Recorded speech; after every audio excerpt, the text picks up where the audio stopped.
अध्याय 7 निर्देशांक ज्यामिति। पिछले वीडियो में हमने निर्देशांक ज्यामिति के कुछ बेसिक्स देखे थे, जैसे दूरी का फार्मूला, निर्देशांक क्या होते हैं, इस प्रकार से महत्वपूर्ण टॉपिक्स को कवर किया था। आज प्रश्नावली 7.1 के क्वेश्चन सॉल्व करेंगे।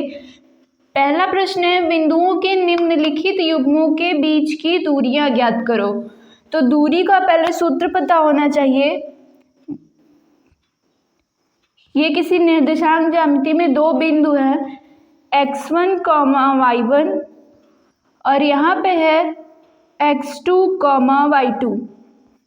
ये इन दोनों के बीच की मिलाने वाली रेखा है और इन दोनों के बीच की दूरी d है। ये दूरी d है, इसी दूरी को ज्ञात करना है। तो d बराबर सूत्र होता है करड़ी में x2 माइनस x1 का whole square plus y2 minus y1 का होल स्क्वायर।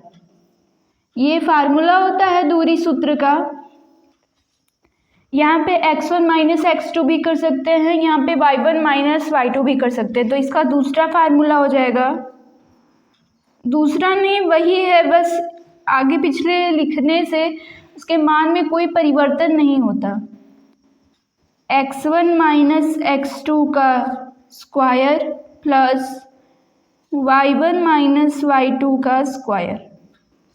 इस प्रकार से ये दूरी का फार्मूला हो गया। अब हमें इन दोनों बिंदुओं के बीच की दूरी ज्ञात करनी है। तो दूरी को d से दिखाएंगे, किसी भी चीज़ से, किसी भी अल्फ़ाबेट से दिखा सकते हैं। तो यहाँ पे d से दिखाया गया, d बराबर करड़ी में x2, इसको मान लेते हैं x1, y1 और इसको मान लेते हैं x2, y2। तो x2 का मान है 4 माइनस x1 2 का होल स्क्वायर प्लस y2 का मान 1 माइनस 3 का स्क्वायर। यहाँ से d बराबर आ जाएगा करड़ी में 4 माइनस 2 2 का स्क्वायर प्लस 1 माइनस 3 माइनस 1 का स्क्वायर, सॉरी माइनस 2 का स्क्वायर। d बराबर 4 प्लस माइनस 2 का स्क्वायर भी 4। d बराबर आ गया करड़ी में 8, मतलब d बराबर 2 करड़ी में 2 इकाई। अब इसी पे अगर ये वाला फार्मूला लगाएं दूसरा वाला, तब भी आंसर सेम ही आएगा। जैसे दूसरा लगा के देखते हैं, d बराबर करड़ी में x1 माइनस x2 का स्क्वायर। तो x1 है 2, x2 है 4, 2 माइनस 4 का square plus y1 minus y2 का होल स्क्वायर, मतलब 3 माइनस 1 का स्क्वायर। d बराबर आ जाएगा 2 में से 4 जाएगा माइनस 2 का स्क्वायर प्लस 3 में से 1 जाएगा 2 का स्क्वायर। d बराबर आ जाएगा 2 दूना 4 प्लस 4। d बराबर करड़ी में 8, तो d का मान यहाँ से आ जाएगा 2 करड़ी में 2 इकाई। सेम आंसर हमारा पहले वाले से सूत्र से आया था, सेम आंसर दूसरे सूत्र से भी आएगा, इसमें कोई अंतर नहीं है। अगला प्रश्न देखते हैं, जो मान दिए गए हैं, जैसे दूसरा अगर लगाएं, दूसरे में है x1, y1 बराबर -5, 7 और x2, y2 जो हमारे सूत्र के हिसाब से उसके रूप में परिवर्तित कर लेते हैं तो मान रखने में आसानी होती है। तो x2, y2 बराबर है -1, 3। तो फार्मूला होता है d बराबर करड़ी में x2 माइनस x1 का whole square plus y2 minus y1 का होल स्क्वायर। d बराबर x2 का मान कितना है, -1 माइनस x1 का मान है -5।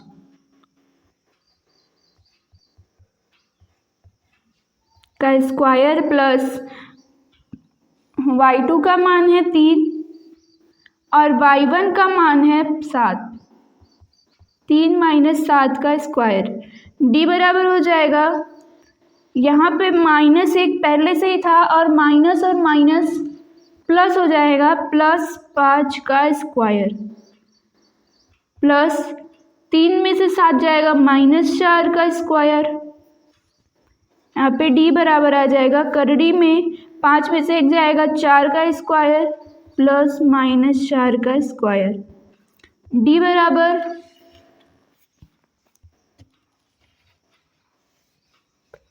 करड़ी में 4 चौका 16 प्लस माइनस 4 का भी जो वर्ग होगा 16, तो d बराबर आ जाएगा करड़ी में 32। करड़ी में 32 मतलब अगर 32 का गुणनखंड करें 2 16 2 8, करड़ी से बाहर निकालने के लिए हमें 2 2 का जोड़ा बनाना पड़ता है, जैसे 1 2, ये 2 2 2 2 है तो इसमें से 2 4 2 में से 2 2 बाहर आ जाएगा, एक बचा इसका जोड़ा नहीं बन पाया तो ये अंदर ही रहेगा। d बराबर हो जाएगा 2 गुणे 2 कड़ी में 2, मतलब d बराबर आ जाएगा 4 कड़ी में 2 इकाई।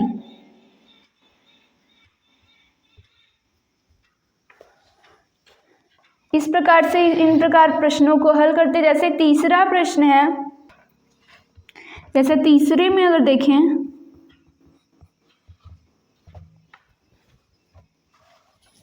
तो तीसरे में फिर से वही x1 और y1 कौन कौन है, x1 y1 बराबर लिख लेते हैं a b और x2 y2 minus a minus b। अब हम सीधे फार्मूला रख देंगे, d बराबर होता है x2 माइनस x1 का whole square plus y2 minus y1 का होल स्क्वायर। d बराबर x2 का मान है माइनस a माइनस x1 का मान a का स्क्वायर प्लस y2 का मान माइनस b माइनस y1 का मान b का स्क्वायर। तो यहाँ से d बराबर आ जाएगा करड़ी में माइनस a और माइनस a मतलब माइनस 2a का square plus minus b minus 2b का स्क्वायर। d बराबर आ जाएगा माइनस 2 का स्क्वायर 4 a का square a square plus 4 sorry यहाँ पे b है b का स्क्वायर। अब यहाँ d बराबर करड़ी में आ गया 4a square plus 4b square. अब यहाँ से कड़ी में अगर 4 कॉमन ले ले तो a square plus b square common आ जाएगा। अब हम जानते हैं 4 का जो वर्गमूल होता है 2, करड़ी में a square plus b square, ये इसका आंसर हो जाएगा। इस प्रकार से दूरी सूत्र का फार्मूला है और दूरी सूत्र के डायरेक्ट फार्मूले पर रख देंगे तो हमें दो युग्मों के बीच की दूरी पता चल जाएगी।